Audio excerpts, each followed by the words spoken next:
Actually ದೇಶದಲ್ಲಿ ಏನೋ ಅಂದರೆ ಬೆಳವಣಿಗೆಗಳೆಲ್ಲ ನಡೀತಿದೆ ಅಂತ. ಆ್ಯಕ್ಚುಲಿ ನಾನು ಟಿ ವಿನೇ ನೋಡೋಕ್ಕೆ ಹೋಗಿಲ್ಲ.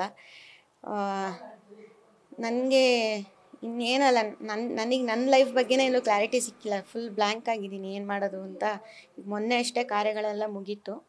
ಇನ್ನು ನೋಡಬೇಕು ಮುಂದೆ. ಈಗ ಮಗಂದು ಎಜುಕೇಷನ್ ಆಗಲಿ, ಯಾವುದೇ ಇದರದ್ದು ಏನು ಡಿಸಿಷನ್ ತೊಗೊಳ್ಳೋದು ಅಂತ ಗೊತ್ತಾಗಿಲ್ಲ. ಏನಿಲ್ಲ, ನಮ್ಮ ಸರ್ಕಾರಕ್ಕೆ ಗೊತ್ತು, ಆರ್ಮಿಗೆ ಗೊತ್ತು ಏನು ಮಾಡಬೇಕು ಅಂತ. ಅದರಲ್ಲಿ ನಾನು ದೇಶಕ್ಕೇನೋ ಹಿಂಗಾಗಬೇಕು ಅಂತ ಹೇಳೋಷ್ಟು ದೊಡ್ಡವಳಲ್ಲ. ನಮ್ಮ ಆರ್ಮಿಯವರು ಮತ್ತು ನಮ್ಮ ಸರ್ಕಾರದವ್ರು ಅದಕ್ಕೆ ಏನು ಬೇಕೋ ಅದು ಕ್ರಮ ಕೈಗೊಳ್ತಾರೆ.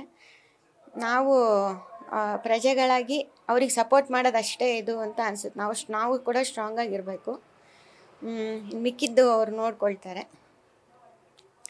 ಎಲ್ಲರೂ ಅವತ್ತಿನ ದಿನದಿಂದ ಇವತ್ತಿನ ದಿನದವರೆಗೂ ಎಲ್ಲರೂ ನಮಗೆ ತುಂಬ ಸಪೋರ್ಟ್ ಮಾಡಿದ್ದಾರೆ. ಈಗ ಮಾರಲ್ ಸಪೋರ್ಟ್ ಆಗಲಿ, ಈಗ ಮಗನಿಗೆ ಎಜುಕೇಷನ್ ಇದರಲ್ಲೂ ಎಲ್ಲ ಸಪೋರ್ಟ್ ಮಾಡ್ತಿದ್ದಾರೆ.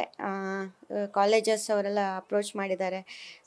ಆಳ್ವಾಸ್ ಕಾಲೇಜ್ ಆಗಲಿ, ಮೂಡುಬಿದ್ರೆ ಆಳ್ವಾಸ್ ಅವರಾಗಲಿ, RV ಬ್ಯಾಂಗ್ಳೂರು ಕಾಲೇಜ್ ಅವರಾಗಲಿ, ಮತ್ತು ಇಲ್ಲಿ ಶಿವಮೊಗ್ಗದ ಎಲ್ಲ ಕಾಲೇಜವರು ಇದು ಮಾಡಿದ್ದಾರೆ. ಹಾಗಾಗಿ ಅದೇ ನಾನು ಫುಲ್ ಕನ್ಫ್ಯೂಷನಲ್ಲಿದ್ದೀನಿ, ಏನು ಮಾಡೋದು ಏನು ಇದು ಅಂತ ತಿಳಿತಾ ಇಲ್ಲ. ಬಟ್ ಫಸ್ಟ್ ಎಲ್ಲರಿಗೂ ಥ್ಯಾಂಕ್ಸ್ ಹೇಳೋಕ್ಕೆ ಇಷ್ಟಪಡ್ತೀನಿ. ಇನ್ನು ಬೇರೆ ದೇಶದಲ್ಲಿ ನಡೀತಿರೋ ಅದನ್ನ ಬಗ್ಗೆ ಹೇಳೋಷ್ಟು ನಾನು ದೊಡ್ಡವಳಲ್ಲ. ಏನು ನಮ್ಮ ಸರ್ಕಾರಕ್ಕೆ, ನಮ್ಮ ಆರ್ಮಿಯವ್ರಿಗೆ ನಾವು ಸಪೋರ್ಟಾಗಿ ಇರೋಣ ಅಂತ ಅಷ್ಟೇ.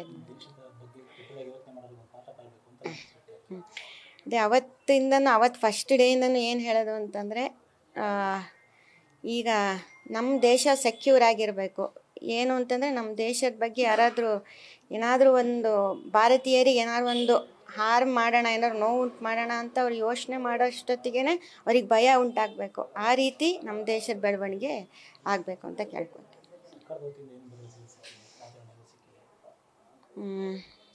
ಅದು ಫಸ್ಟ್ ಡೇ ಯಾವತ್ತಿದು ಅದಾಯಿತೋ ಅಲ್ಲಿಂದ ಇಲ್ಲಿವರೆಗೆ ಬರೋವರೆಗೂ ನನಗೆ ಸಹಕಾರ ಕೊಟ್ಟಿದ್ದಾರೆ. ಅದಕ್ಕೆ ನಾನು ಚಿರಋಣಿಯಾಗಿರ್ತೀನಿ.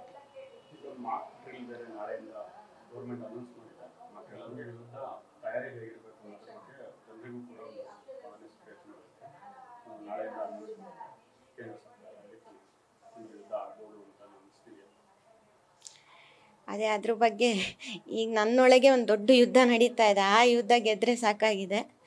ಇದ್ರ ಬಗ್ಗೆ ನನಗೆ ಏನು ಕ್ಲಾರಿಟಿ ಇಲ್ಲ. ನ್ಯೂಸ್ ಫಸ್ಟ್, ನಿರ್ಭೀತಿಯಿಂದ ನಿಮ್ಮ ಪರವಾಗಿ.